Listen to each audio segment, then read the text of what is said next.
Hello everyone, আমি স্মৃতি আজকে আপনাদের জন্য নিয়ে এসেছি মুচমুচে মজাদার ঢেঁকি শাকের একটা ইয়ামি বড়ার রেসিপি নিয়ে। দেখতেই পাচ্ছেন বড়াগুলো দেখতে কতটা লোভনীয় হয়েছে। এটা দেখতে যতটা লোভনীয়, খেতে মাশাআল্লাহ অনেক অনেক বেশি টেস্টি হয়। এটার জন্য আমাদের লাগবে কিছু ফ্রেশ ঢেঁকি শাক। এখন শীতের সিজন, এখন এই ঢেঁকি শাক রাস্তার আনাচে কানাচে যে কোনো ভ্যানে বা আমাদের কাছে কিনতে পাওয়া যায়। এখান থেকে আপনারা কিছু ফ্রেশ ঢেঁকি শাক কিনে নিয়ে আসবেন এবং ঢেঁকি শাক নিয়ে আসার পর এখান থেকে আমি ঢেঁকি শাকের পাতাগুলো শুধু বেছে নিচ্ছি। এই যে দেখুন, শুধু লিফগুলোকে কিন্তু আমি সুন্দর করে বেছে নিয়েছি। ঠিক এভাবে সবগুলো লিফ ভালো করে বেছে নিয়েছি এবং খুব ভালো করে এগুলোকে ধুয়ে পরিষ্কার করে নিয়েছি। কারণ ঢেঁকি শাকে কিন্তু অনেক বেশি ময়লা থাকে, তাই আপনারা চেষ্টা করবেন ঢেঁকি শাকটা ভালো করে পরিষ্কার করে নিতে। পরিষ্কার করে নেওয়া হয়ে গেলে এগুলোকে আমি একদম কুচি কুচি করে কেটে নিয়েছি। এই যে দেখুন, একটু কাছ থেকে দেখিয়ে দিচ্ছি কীরকম কুচি কুচি হবে। আমরা ঠিক এরকম কুচি কুচি করে কেটে নেব। এখন এর মধ্যে দিয়ে দিচ্ছি একটা বড় সাইজের পেঁয়াজ, রিং রিং করে কাটা। এখন উপরে একটা চালনি নিয়ে নিয়েছি, চালনির উপরে দিয়ে দিচ্ছি 3 টেবিল চামচ উঁচু করে বেসন। এখন আটা দিয়ে দিচ্ছি 2 টেবিল চামচ। এখন এই সবগুলো উপকরণকে ভালো করে চালনির সাহায্যে চেলে নেব। চেলে মিশিয়ে নিলে আপনাদের বড়াটা খুব ভালো হবে আর এর মধ্যে কোনো লাম্পস তৈরি হবে না। এই যে দেখুন আমি কিভাবে এটাকে চেলে নিচ্ছি, সমস্ত লাম্পসগুলোকে আমি ভেঙে নিয়েছি। এখন এর মধ্যে দিয়ে দিচ্ছি 2 টেবিল চামচ পরিমাণের লবণ, 1 টেবিল চামচ পরিমাণের লাল মরিচের গুঁড়া আর হাফ চা চামচ পরিমাণের হলুদের গুঁড়া। গরম মশলা দিয়ে দিচ্ছি 1 টেবিল চামচ পরিমাণ। এখন হাতের সাহায্যে খুব ভালো করে এটাকে মিশিয়ে নিতে হবে।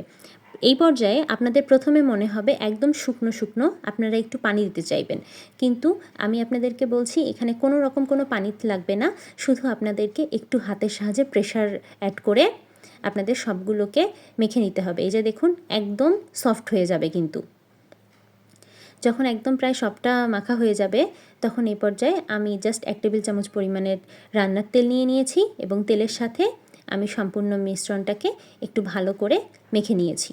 এই যে দেখুন, এখন আমি একটা কড়াই নিয়ে নিয়েছি। কড়াইয়ে বেশ অনেকটাই তেল দিয়ে দেব, কারণ শাক জাতীয় জিনিসের বড়া করতে একটু বেশি পরিমাণেরই কিন্তু তেল লাগে। এখন হাত ধুয়ে পরিষ্কার করে নিয়েছি। এখন হাতে সামান্য পানি লাগিয়ে এই বড়াগুলোকে আমি একটা নর্মাল গোল গোল রাউন্ড রাউন্ড শেপ দিয়ে নেব এবং গ্যাসে চুলায় দিয়ে দেব। একটা কাঁটা চামচ নিয়ে নেব। এক সাইডটা হয়ে গেলে এটাকে উল্টে দেব। এই পর্যায়ে গ্যাসের ফ্লেমটাকে একদম লো করে রাখব। লো টেম্পারেচারে এই সম্পূর্ণ বড়াগুলোকে নেড়ে চেড়ে উল্টে পাল্টে ভেজে নেব। এই বড়াগুলো কিন্তু একদম গ্রিন গ্রিনই থাকবে, খুব বেশি কিন্তু লাল হবে না। এই বড়াগুলোকে বারবার প্রেস করে করে কিন্তু আপনাদের ভেজে নিতে হবে। বারবার প্রেস করে করে ভেজে নিলে এই বড়াগুলো ভিতর থেকে একদম সিদ্ধ হয়ে যাবে আর অনেকটাই ক্রিস্পি হবে আর দেখতে কিন্তু খুবই সুন্দর হবে। এর মাশাআল্লাহ গ্রিন কালারটাও কিন্তু সুন্দর থাকবে। আপনারা যে লালচে কালারটা দেখছেন এটা কিন্তু শাকের কালার হয়নি, এটা কিন্তু পেঁয়াজটাই লালচে বাদামি রং হয়ে গেছে। পেঁয়াজটা যখন একদম গোল্ডেন মুচমুচে হয়ে যাবে তখনই বুঝবেন এই শাকের বড়াটা একদম তৈরি। এরকম আরও অনেক ইউনিক ভিডিও পেতে আপনারা আমার চ্যানেলটিকে সাবস্ক্রাইব করুন এবং এই রেসিপি ফলো করে বাড়িতে যদি এই শাকের বড়াটা বানান তাহলে কিন্তু অবশ্যই আমাকে কমেন্ট করে জানাতে ভুলবেন না এই রেসিপিটি আপনাদের কাছে কেমন লাগলো। এটা একটা আমি আপনাদেরকে ভেঙে দেখিয়ে দিচ্ছি। আর এই জিনিসটা আপনারা সসের সাথে পরিবেশন করবেন।